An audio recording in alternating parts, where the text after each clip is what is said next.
Welcome to Sarhad Yunani Tibia Medical College.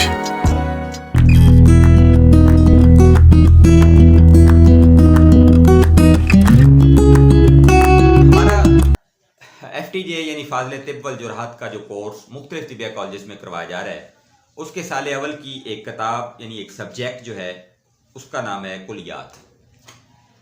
तो यहाँ पे हम सबसे पहले तो देखेंगे कि कुलियात और कुलियात तिब क्या है।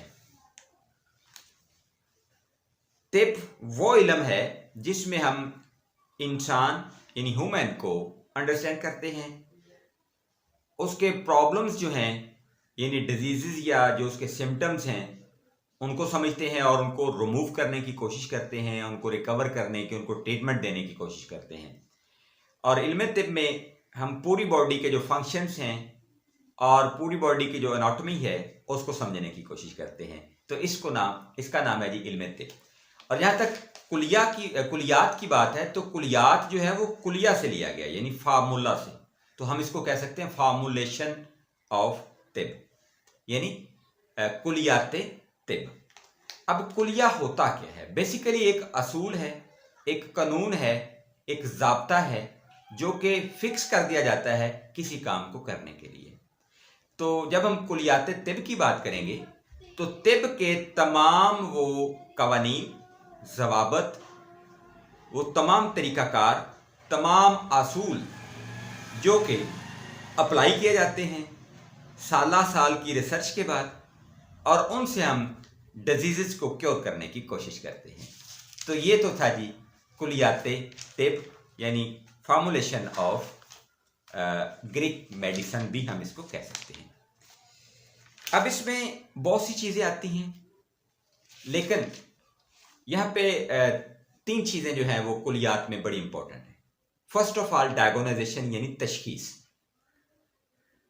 अब तशखीस का जो निज़ाम है उसके ऊपर हम बात करें तो उसमें हम मुख्तलिफ तरीके हैं जिसके साथ हम तशखीस करते हैं। जैसे पल्स डायग्नोनाइजेशन है जिसको हम नब्ज़ की जांच कहते हैं या तशखीस विद नब्ज़, ये जो डायग्नोनाइजेशन विद पल्स। इसके अलावा यूरन से जो है यानी बॉल से भी हम तशखीस करते हैं, पेशाब से। फिर बॉडी के जो सिम्टम्स आ रहे होते हैं उससे भी हम तशखीस करते हैं। तो पहला जो प्रोसेस है तशखीस के ऊपर मेरी अलग से भी वीडियोस अवेलेबल हैं, वो भी मैं इधर जो है वो इंशाल्लाह लगा दूंगा। तो तशखीस जो है वो पहला कुलियात तिब का जो है ना पहली चीज़ है। दूसरे नंबर पर आता है जी तजवीज़ या प्रिस्क्रिप्शंस ऑफ मेडिसन।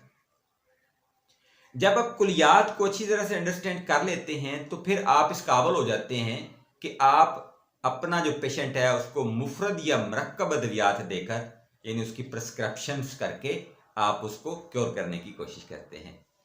और इसमें अगर हम बात करें तशखीस की और तजवीज़ की तो इसके अंदर जितनी भी वो चीज़ें हैं कि आपकी बॉडी का जो स्ट्रक्चर है उसमें आपकी बॉडी किन अरकान से मिलकर बनी है यानी वो अमूर तिबिया जिनको हम कहते हैं, वो कौन से हैं यानी अरकान क्या है। फिर हम मिजाज के हवाले से बात करते हैं, फिर हम बात करते हैं इखलात के हवाले से, फिर एज़ा के हवाले से यानी ऑर्गन्स के हवाले से, अरवा, कवा और अफ़ाल जो है ये सारी चीज़ें हम डिस्कस करते हैं इसी में कुलियात तिब के अंदर। तो मुझे उम्मीद है आप लोगों को हमारी ये कोशिश जो है वो पसंद आई, और अगर आपको कोई इस हवाले से इंफॉर्मेशन चाहिए हो तो आप हमसे डिस्कस कर सकते हैं। तो हमारे इस पहले लेक्चर में हम इंशाल्लाह कवर करते हैं अमूर तिबिया को।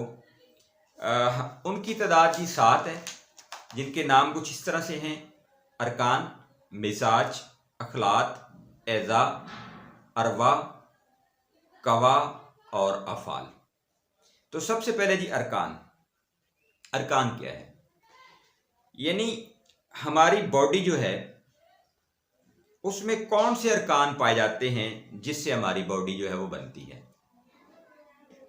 तिब यूनानी के जो जय्यद हुक्मा और जो एनिशिएंट मेडिसिन के जो बनाने वाले हैं उनके मुताबिक हमारी बॉडी 4 अरकान पर मबनी है। और इवन के वो कहते हैं कि पूरी कायनात इस कायनात के अंदर जो भी चीज़ है वो इन्हीं 4 अरकान से मिलकर बनी है। अरकान में सबसे पहले अगर हम बात करें, मट्टी है, हवा है, पानी है और आग है। अब हम जैसे ही इन अरकान की तरफ बढ़ते हैं तो फिर हमें पता होना चाहिए कि इनकी अरकान की कैफियत क्या है या इनका मिजाज क्या है। तो सबसे पहले अगर हम मट्टी की बात करें तो मट्टी की जो कैफियत है वो सर्द खुश्क है और इसको हम बार्द याबस कहेंगे। ये टर्मिनोलॉजीज हैं, बार्द में ना ठंडा और याबस में ना खुश्क। तो साथ साथ इंशाल्लाह मैं टर्मिनोलॉजीज जो हैं वो भी आपको बताता चला। अब अगर हम बात करें कि मट्टी जो है वो हमारी बॉडी जो है वो मट्टी से बनी है, तो उसका मिजाज हमें पता होना चाहिए। वो सर्द खुश्क है। सर्द खुश्क यानी बार्द याबस। तो दूसरी जो चीज़ है जिससे हमारी बॉडी मिलकर बनी है वो पानी है। तो पानी सर्द और तर मिजाज का हामिल है। इसको हम बार्द रतब कहेंगे। ये भी एक टर्मिनोलॉजी है। बार्द ठंडा और रतब तर को कहा जाता है।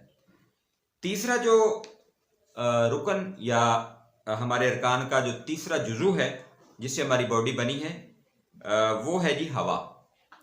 तो हवा का जो मिजाज है वो गर्म तर है और इसको हम हार रतब कहेंगे। हार गर्म को कहा जाता है और रतब तर को कहा जाता है। चौथा जो हमारी बॉडी का मेन रुकन है, यानी ये जो 4 अरकान जिससे हमारी बॉडी बनी है, उसको आग कहा जाता है और आग की जो कैफियत है वो गर्म खुश्क होती है। इसको हम हार याबस कहते हैं और हार गर्म को कहा जाता है और याबस खुश्क को कहा जाता है। तो इस तरह से हमें ये अंदाज़ा हुआ कि हमारे जो चारों अरकान हैं उनमें गर्म, सर्द, तर और खुश्क, ये जो 4 कैफियत हैं वो ही डिस्कस होती हैं। यानी मट्टी जो है वो सर्द खुश्क है और आग जो है वो गर्म खुश्क है, हवा गर्म तर है और पानी जो है उसकी कैफियत सर्द तर है। तो ये वो 4 अरकान हैं जो कि अमूर तिबिया के अंदर सबसे पहले पढ़े जाते हैं। यहाँ पे मैंने एक लफ्ज़ इस्तेमाल किया था कैफियत का, कि हवा की जो कैफियत है वो गर्म तर है। फिर मैंने पानी की कैफियत कही कि वो सर्द तर है। कैफियत कहते हैं कि किसी चीज़ का वो फंक्शन या वो फेल या उसकी वो जो उससे असरात हो रहे हैं वो उसकी कैफियत कहलाती है। आमतौर पर पूछा जाता है जी आपकी कैफियत कैसी है, मतलब अब नॉर्मल हैं, आप अब नॉर्मल हैं, आपका कोई मामला डिस्टर्ब तो नहीं है। तो कैफियत यानी एक किसी चीज़ का वो कह लें कि काम है। जैसे हम कहते हैं जी हरारत, बरूदत, फिर हम कहते हैं रतूबत और फिर हम कहते हैं यबूसत। तो ये क्या चीज़ें हैं? ये कैफियत हैं। और कैफियत कितनी हैं जी? 4 हैं मुफरद में। और फिर अगर हम इनके मरक्कब बनाते हैं तो फिर वो एक अलग चीज़ है। तो इस चीज़ का नाम है जी कैफियत। इसके बाद अगली चीज़ आती है जी मिजाज। मिजाज क्या होते हैं? यहाँ पे मैं थोड़ी सी डिस्कस करूँगा कि मिजाज जब 2 या 2 से ज़्यादा चीज़ों के बाद कोई एक मरक्कब चीज़ बनती है तो उसको मिजाज कहा जाता है। मिसाल के तौर पर हम कहते हैं जी सर्द खुश्क। तो सर्द अलग चीज़ है, खुश्क अलग चीज़ है, तो मिलकर ये क्या बन गया? एक मिजाज बन गया। अब लोगों के मिजाज डिफरेंट होते हैं। हम कहते हैं जी उस बंदे का मिजाज ठीक नहीं है, उस बंदे का मिजाज ठीक है। मिजाज भी एक कैफियत का नाम है। तो मिजाज की मेन तो 2 किस्में हैं। एक होता है जी मिजाज मोतदिल, जिसको हम तभी मिजाज भी कहते हैं, और एक होता है मिजाज गैर मोतदिल, जिसको हम गैर तभी मिजाज भी कहते हैं। तो इसके ऊपर इंशाल्लाह आगे जाके हम बात करेंगे पूरी डिटेल के साथ। तो फिलहाल मैं आपको यहाँ पे अल्लाह हाफ़िज़ कहना चाहूँगा और यहाँ तक आप अपना जो फर्स्ट लेक्चर है उसके हवाले से आप इंशाल्लाह आपको जो है वो फ़ायदा हुआ होगा और आप अपने ये नोट्स जो हैं वो तैयार कर सकते हैं और कुलियात को आप अच्छी तरह से समझ सकते हैं, यानी कुलियात तिब को आप अच्छी तरह से समझ सकते हैं। मुझे दीजिए इजाज़त। अपना बहुत सारा ख्याल रखिए। फ़ी मानिल्लाह। अल्लाह हाफ़िज़। अस्सलाम।